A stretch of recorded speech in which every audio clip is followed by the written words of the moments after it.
Good morning, everyone. And I am an Ironman athlete, but we're here today to talk about the patients and what it means from how the provider, payer, and pharma ecosystem can benefit potentially through the use of Google Glass. And first of all, I think it's really a testament to where this conference has come that we have three globally renowned surgeons who are all using Google Glass and the applications of Glass in their practice. So I think that should definitely be noted, the fact that they are here today and travel through the world. But I wanted to start just with a quick 30 seconds. And some of you might have seen this. This is Sloan Sherman, and she's now, she's a woman who had ear implants. So just to talk about how technology through social media could impact, she has 21 million views of her YouTube video, and now she's appeared in ads for major companies. Wells Fargo, for example, in the United States, a major banking system, has actually used her in an ad because of this initial YouTube video. And we'll come back to that at the end. But today's care model is very limited time spent at the point of care. And our esteemed colleagues here have expressed that it's a volume-driven business, right? You want to get as many patients through the door because that's the current, although changing reimbursement model. It's a head-down approach to listening and typing into an EMR and an EHR.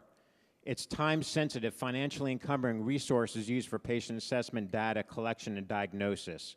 And ultimately, patient and caregiver-dependent treatment modalities. So how can Google Glass potentially transform this ecosystem? So this is a snapshot from Beth Deaconess Israel Hospital in Boston of actually a QR code outside of an emergency room. So a physician would scan that QR code, as shown before, with their Google Glass, and the patient's data would come up so they have that data readily available when they walk into the operating room. So as Marilee said, what if we could use Glass to help Parkinson's and Alzheimer's patients positively manage their behaviors? We could enable more patients and more time with each patient through Google Glass, as Dr. Grossman showed. So we have a fee-for-service model, which is currently the model, especially in the US, going to value-based care model. So the onus on that model is actually spend more time with patients to get more data from those patients to make a more informed decision, potentially, about the type of care that they would receive, and then to be able to do that in a way that's financially less encumbering. Google Glass enables you to do that. There's actually a company based in Silicon Valley, Augmedix, which enables, through Google Glass, to do patient recording, and then that patient recording can be used into the patient record, so you're actually spending more time with the patients.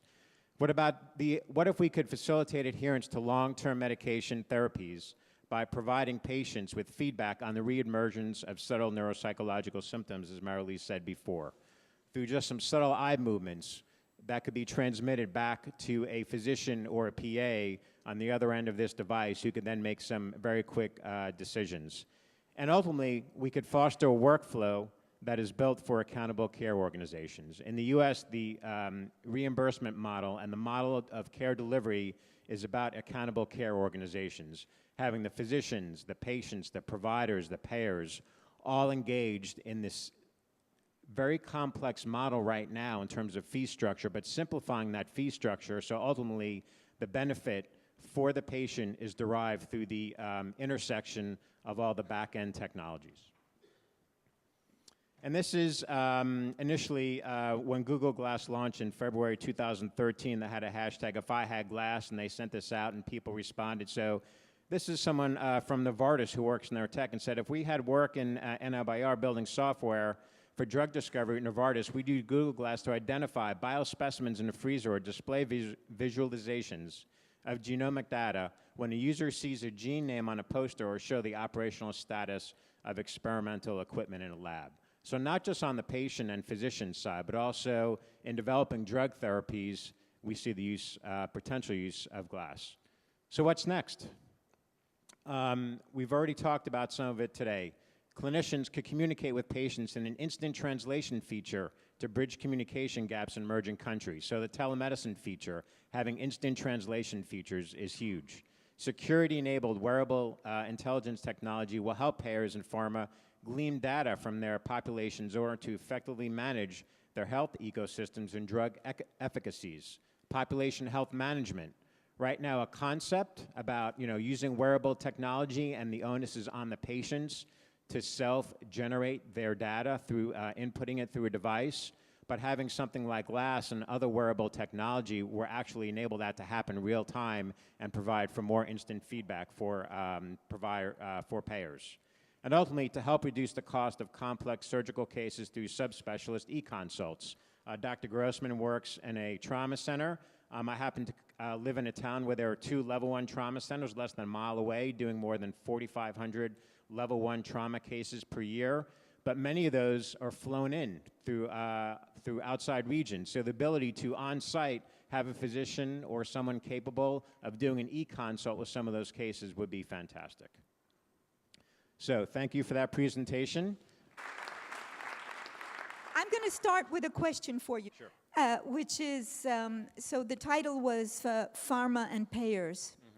If you had to make a prediction, pharma, payers, hospitals, who's going to be, in what chronological order are they going to put Google Glass-related services on the market?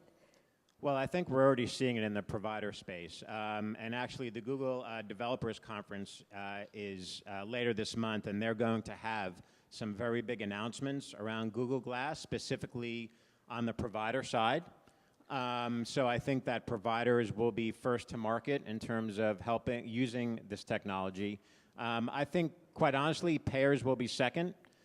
Just as we've seen in social media, pharma is the last bastion of companies, quite frankly, in industry to really embrace social technology. So I think that'll be the same for wearable technology.